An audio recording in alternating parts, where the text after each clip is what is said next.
I feel like a lot of men are going through some, hard emotional baggage. Marry the bartender from Moxie's, have 2 kids, she takes half of what you have. Or just marry a woman in general.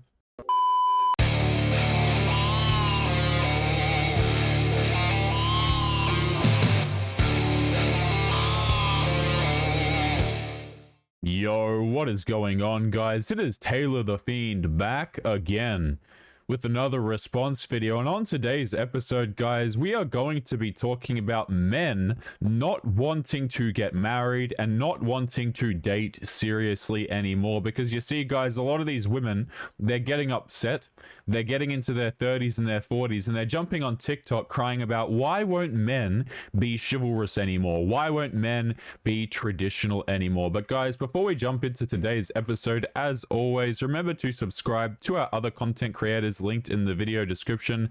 Hidan from Peace of Mind and Detective Warg. Like I say, guys, they're putting out consistent content for you guys to enjoy. So if you want to cause yourself some more pain by listening to these individuals, you are more than welcome to do so. But without further ado, guys, let's take a listen to what this woman has to say. And I believe she's starting it off by saying she wishes she could turn back the clocks to when men acted right. So let's take a listen.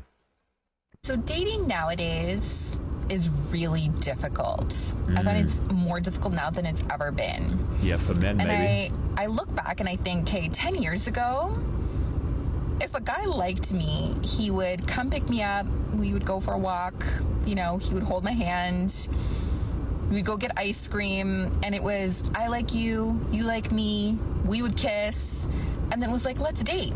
Okay, so first of all, guys, let's talk about that for a second here. Okay, she said 10 years ago. That was 10 years ago. The dating landscape has changed. Okay, there was a time when men were chivalrous, when men would do these things for you, but a lot of men have realized it's straight up not worth it anymore. It really absolutely isn't. Men are not going to date you because a lot of the girls out here are not worth dating. The same girl that a man will take out for a dinner date, the same girl that a man will get married to, is now the same girl that will periodically jump on Tinder and go to some random dude's house when she's bored, right? If you want access to all of these men, if you want to, be seeing multiple men at the same time, be on your Instagram, your Tinder, your Bumble, your Hinge, all of this kind of crap, men just don't really need to put in the effort anymore. And the guys who you don't want, they're realizing that there is no point taking you out on these dates trying to get you to like them because you're just going to Chad's house at 2 a.m. in the morning anyway. Man, but 10 years ago you were in your 20s, now you are 35 and you have a kid. And that was it. It was like literally that easy. And then I'm your girlfriend, you're my boyfriend, and we're just together. And that was it. Okay, so my question is, right, as well, so this woman's in her 30s, I'm going to assume. If it worked out so well 10 years ago, where exactly is your husband then? Right? So if dating 10 years ago was so much simpler and men did the right things and we picked you up and we took you out on dates and we treated you well, it stands to reason that if things worked well 10 years ago, that you should have a husband, that you should have a boyfriend, that you should have a long-term partner. You see, these guys, gentlemen, a lot of these girls out here treat dating as though it's some sort of marathon that they have to continue to engage in. Like if any of you guys use Tinder or whatever, you'll probably see the same girls over and over again, right? Because what they're doing is they're getting in one fling for a couple of months, they're seeing 4 or 5 dudes at the same time, or at least talking to that many plus, okay? And they're treating it as though they're not really looking for a partner. So I don't really have any sympathy when you're complaining about dudes not wanting to date you. It's not as if you're looking for a partner anyway, because if you were looking for a partner, you would have found one by now. And now it's dating apps and baggage and people who are working through stuff, and it's difficult, especially when you start to get to that kind of 30s 40s category. Yeah, it gets difficult for women when they get into their 30s and their 40s, because this is the time in your life, right, when you start to consider, oh crap, I'm running out of time. And it's never like, oh, I messed up or I should have done something different. It's always men should engage in different behavior because they don't want to marry me. It's never looking at it and going, wow, maybe I chose the wrong men. Maybe I didn't really take dating seriously as I probably should have.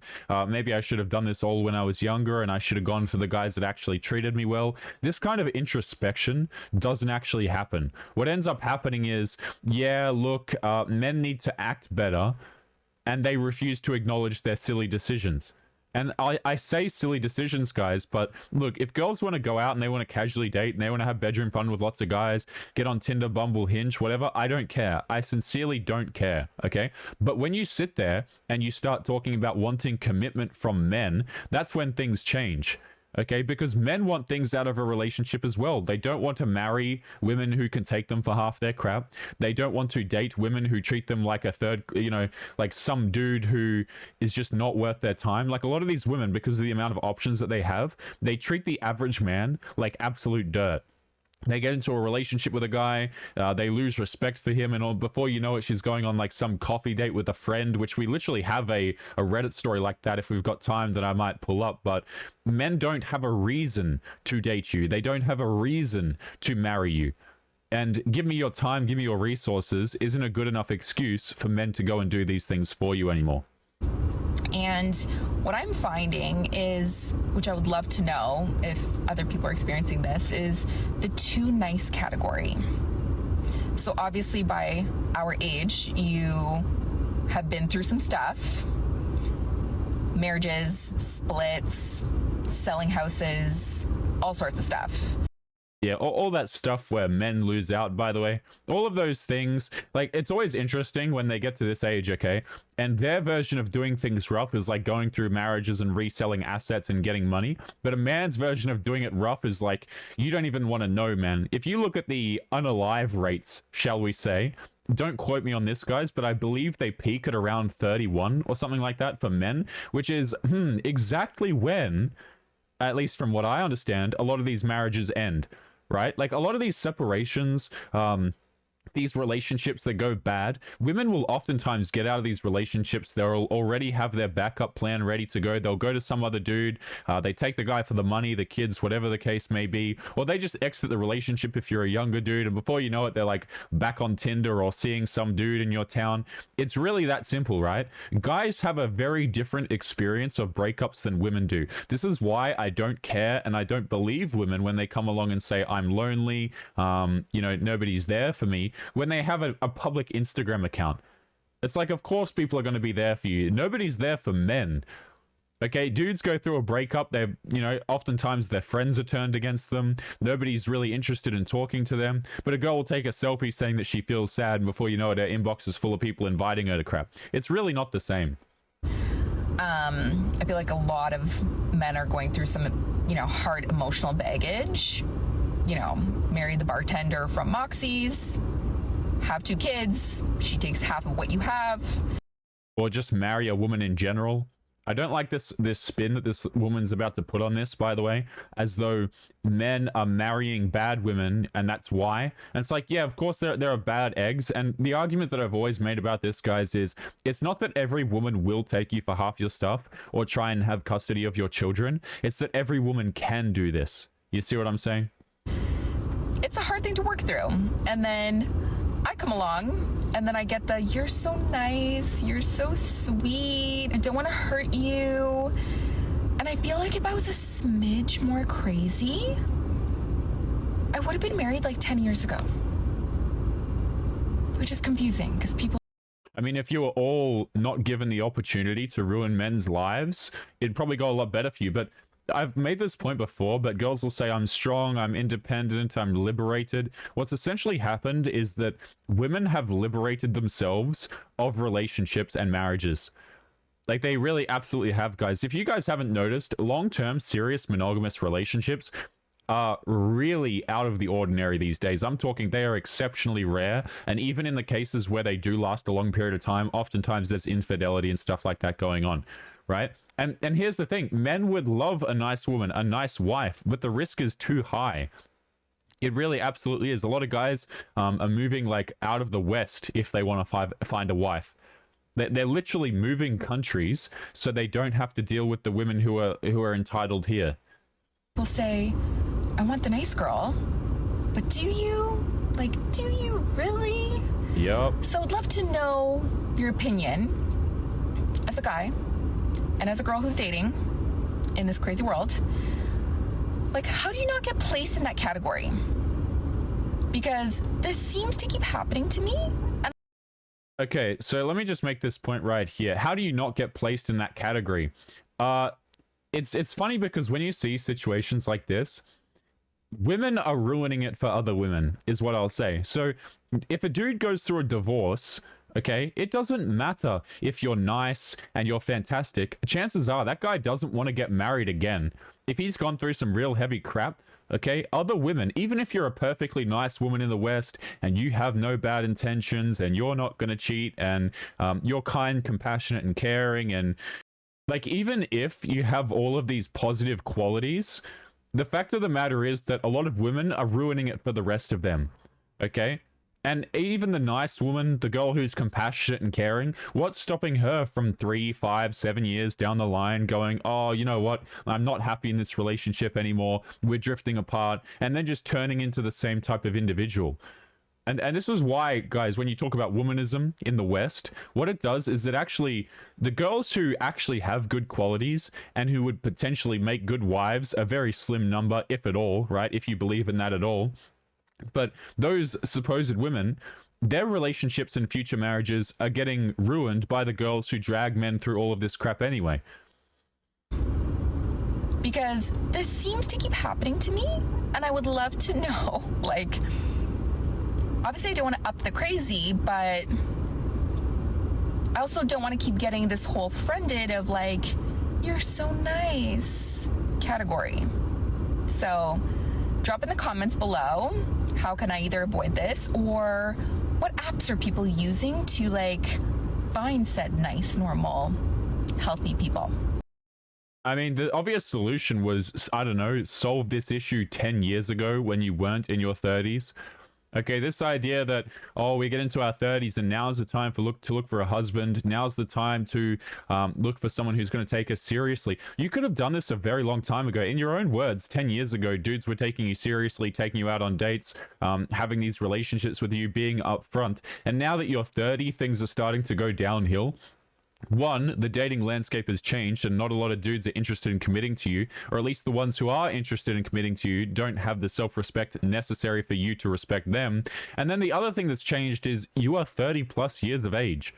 The men who you want don't want you anymore. It's like, this is like me, guys, basically going out here, driving my car, okay? I just totally crash and total the car, and then I go, what's the solution? Like, I completely write the car off. The solution was to not crash the car in the first place. The solution was not to ignore all of the road signs that I was driving off a cliff, and instead actually go in the right direction. But guys, we are momentarily going to be jumping into today's Reddit story. I just wanted to give a quick shout out as well, guys. If you're interested in supporting the channel, make sure that you come and join us over on Locals, guys. You know, just in case we get removed from YouTube. A lot of you guys have probably seen the censorship and crap that's going on right now, and I have literally been advertising Locals for so long now, because I just don't know if this channel is going to be around forever or not. So we're kind of future-proofing the channel, if you will. So guys, if you're interested in supporting, you like the work being done over here, make sure that you go and check out the Locals link in the video description. But I wanted to pull up this story. This is actually kind of relevant for the marriage talk that we were talking about in a minute. Now, guys, I'm a very cynical individual, okay? And when I see situations where men get lied to once, I always assume that the lies are a lot deeper than the original one, if that makes sense. So I'm going to explain this more as we jump into today's Reddit story, and then we will wrap up today's episode. So this comes from the gold mine of content that is Reddit relationship advice, and it was posted 9 hours ago. Man, I love making these videos sometimes because it's just so easy. You know, you just jump on Reddit, you go to relationship advice, and there's like literally hundreds of these things where dudes are getting screwed over in their marriages, guys. It's almost like it's incredibly common or something. But let's take a read of this particular story. So this guy who is 38 years old, he has a wife who is 34, and he has realized that she's been having an emotional affair for the last 4 years. So right off the bat, first of all, this is not just an emotional affair. Second of all, probably been going on for longer than 4, but let's continue. The past 2 weeks have been hell for me. We're married since 9 years and I have 2 beautiful kids. I caught my wife last week chatting with someone, and when I confronted her, she said it was just a casual talk with friend for stress relief and that it started a few months ago. As I dug up more evidence, she has gradually admitted that the affair started 4 years ago and has now finally admitted that he was her ex-lover in college. She has apologized and said that she will end it for good and that she is ashamed of having continued it for so long. Now, guys, this is why when you read situations like these, to come along and say, oh, she's just having an emotional affair with her ex-lover from college, you have to be so damn delusional. And delusion is something that is sold to men, right? Because we're told, hey guys, you should just give people the benefit of the doubt, right? She's your wife for so long, you should just give her the benefit of the doubt. I believe, okay, that people lose the benefit of the doubt when they lie to you. Okay, especially over things that are serious as this. What you'll notice is that when you as a man, you're lied to in a relationship, or if you're a woman, one of the 5 women who watch this channel, and you're lied to in a relationship, lies are oftentimes only the tip of the iceberg. And when someone lies to you guys, I'm sorry, but the trust has been absolutely removed, okay? Let's keep going. She's apologized and said some bullcrap, but I find myself obviously rewinding all of the things I did over the last 4 years. She had the affair through almost half of our married life. Again, I would even question the duration of this. I'd probably say that it was longer, because why the hell not, really? Through the birth of our second child, and even when I was hospitalized. I can't seem to move on and have a gnawing feeling of doubt mixed with anger, jealousy, and sadness. So first thing I would suggest to you, my friend, is you might want to get a paternity test on the child. I would not assume that the kid is yours, just for concerns, obviously. But look at this, right? This guy's been in hospital. Okay, I'm going to assume that he's been working to provide for his wife and his potentially kids. Okay, and how does this guy get treated? Well, his wife goes and sees some ex-lover in college, she hides it, and she lies to the guy. Okay, now let's take a listen to some of these comments and see what people have to say about this. Be ready to dig out more info as it comes. Dig out more as more info comes, right? Are you absolutely sure it's just emotional? 4 years seems like a long time for it to remain that way. If there's been opportunities to meet, I guarantee it is physical. He had to drag the truth out of her, and she only admitted what they could provide evidence for. I guarantee he hasn't gotten the full story yet. Let's continue on to the next comment here. My man, first off, I'm sorry that you're going through this. You will come out on top as long as you keep a cool and level head on your shoulders. With all due respect, the only reason that she's sorry is that she's sorry that she got caught. She's not sorry for having the affair. She'd still be having the affair if she wasn't caught, and she'll never admit to anything that she has done which you haven't caught her doing. This is the exact point that I'm making, guys. Right, and this is the problem that I have with a lot of social media, telling men how to act and telling men, like social media and all of these big influencers and these people will come out here and say, you know what, men, you should just, you should just always give people the benefit of the doubt. You should control your jealousy. Okay, you should look at these situations and just not be controlling at all. Let your wife do whatever she wants. If she says that she was just relieving stress by talking to some guy, then you should just let it go. Screw that. I'm so sick of hearing people say to men that the correct way to approach these situations is to just kind of like sweep it under the rug, or else you're being a toxically masculine individual. It's so disgusting. This guy then goes on to talk about how, obviously it wasn't just emotional. I'm going to reiterate, this is her ex-lover and she's still hung up on him. She may stop for a week or maybe even a month, and then she'll figure out a better way to hide it from you and then start back up with him again. If I were in your shoes, I would gather all of the evidence of the affair and get to a lawyer. Stop having bedroom fun with her. If she tries, tell her that you have ED and can't. Start planning how to save your finances. Prepare to have her move out and you will get custody of the kids. And for you to get custody of the kids, prepare for her to trash talk you to everyone you don't know, whatever. Go to a lawyer as soon as possible. Tons of positive vibes, bro. Man, I'm stumbling as hell here. I gotta lay off the coffee. I love how this guy's name is Crazy Dad Speaks, and he says just the most rational things. Right? He says exactly what I would suggest doing. Right? Get the lawyer, get all the evidence. don't continue to engage in her, don't continue to act as though the relationship is continuing, at least in a bedroom sense, right? Defend yourself and get ready to leave that ship. And guys, the thing that makes me the most sad about stories like these, by the way, is like the kids at the end of the day are the ones that lose out on all this. Okay, the guy gets screwed over, obviously. The girl, who really gives a crap about her? Honestly, I just feel pity for someone doing something that stupid. Like, it's just disgusting. But the kids and the man are really the ones that suffer, particularly the kids, okay? Because when a family splits up, it's obviously not very good for the development of the children. But guys, we're going to be leaving today's video there. As always, remember to leave your thoughts and your comments to some of the things that we have covered today. And guys, why is it, do you think that men are not getting married anymore? But guys, we're going to be leaving it there. Make sure you take care of yourselves, and I'll be seeing you all in the next episode. Peace.